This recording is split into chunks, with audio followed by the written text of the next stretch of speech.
I'm Janina Miguel Panday. Ninyo Tila Pasa. I am Anilad Anggalang. I am Maralan Laisa. Jana Lumia Intrina. And we're going to introduce some people who participated in the intramural, including those who joined the sports event and the festival dance. In this video, essay will explore how these elements social connections, resilience, and motivation fit together, shaping not only our identity, but the way we see ourselves in the world. So understanding these forces define not just who we are, but who we are becoming.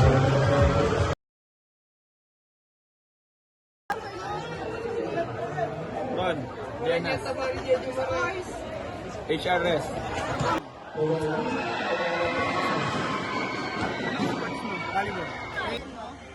Si John Escobereño. Ano, Festival dance. ano mo? DSDL. Good morning kuya, anong pangalan nyo? Ako nga po pala si Carwin Ampadulo. Anong course po ninyo? Ang course ko is BSIT. BSIT. Ano yung sinalihan mo sa intrams? Yung sinalihan ko po is yung Paro-Paro Festival po. Dancer, gano'n? Opo, dancer po. Dancer track, tsaka props mo. Tingin ko na-influensyahan yung pagsali ko sa intrams, yung lifestyle ko ngayon, yung sa health. Kasabay, ayun, masaya ako ngayon. Thank you po.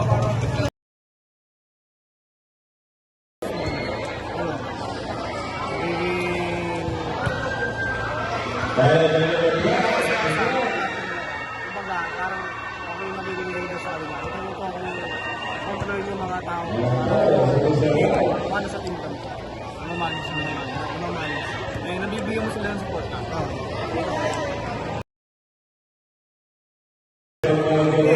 wala rin ako bago dahil simula ako, bata ako, volleyball lang ako lalo. Kaya parang sa rin, okay yun sa mga tao. Pero binibigyan mo yung best na rin. Sabi nga, puso lang. Puso ako maglalaro.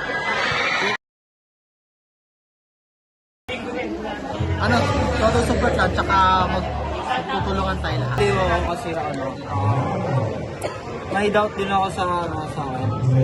Nawala lang gawa ng naisip ko kasi na kapag hindi ko kasi ginalingan, tapos nagdududa ako, parang mapapahamak din yung department ko, papangit yung magiging performance namin. So ayun, inisip ko na lang na dandahan ko lalo, tsaka iwala lang. Ayun. Thank you.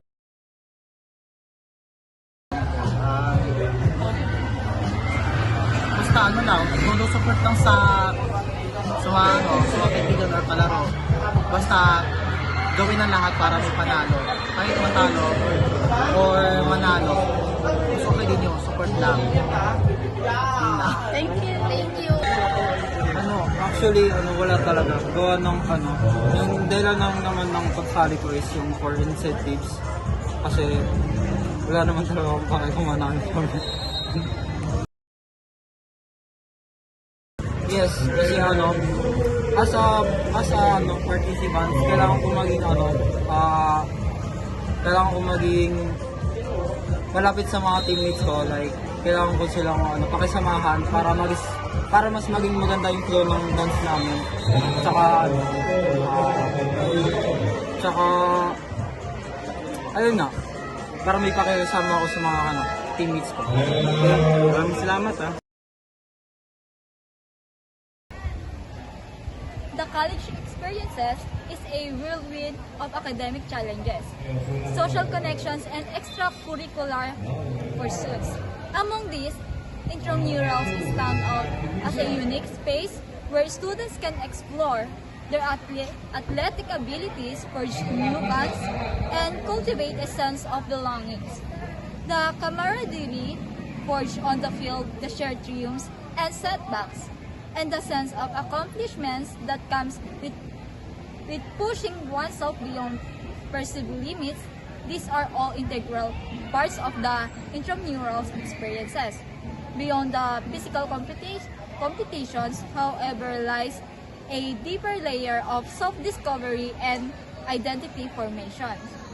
Intramurals provide a platform for students to challenge their perceptions of themselves, redefine their personal boundaries, and ultimately shape their self-concept and identity.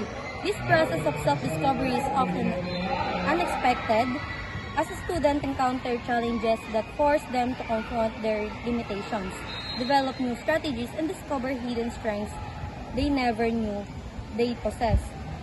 Whatever is the students who overcomes their fear of public speaking to motivate their teammates, or the individual who learns to embrace their role as a supportive teammate rather than a star player. Intramurals offer a space for growth and transformation. This essay will delve into the multifaceted ways which intramurals contribute to the evolving self-concept and identity of students, examining their interplays between individuals' aspirations, team dynamics, and broader collegiate environment. We will explore how the competitive spirits of intramurals foster a sense of self-efficacy, how teamwork encourages collaboration and communication skills, and how the shared experience of success and failure strengthens bonds and shape individual identities. That's all. Thank you very much.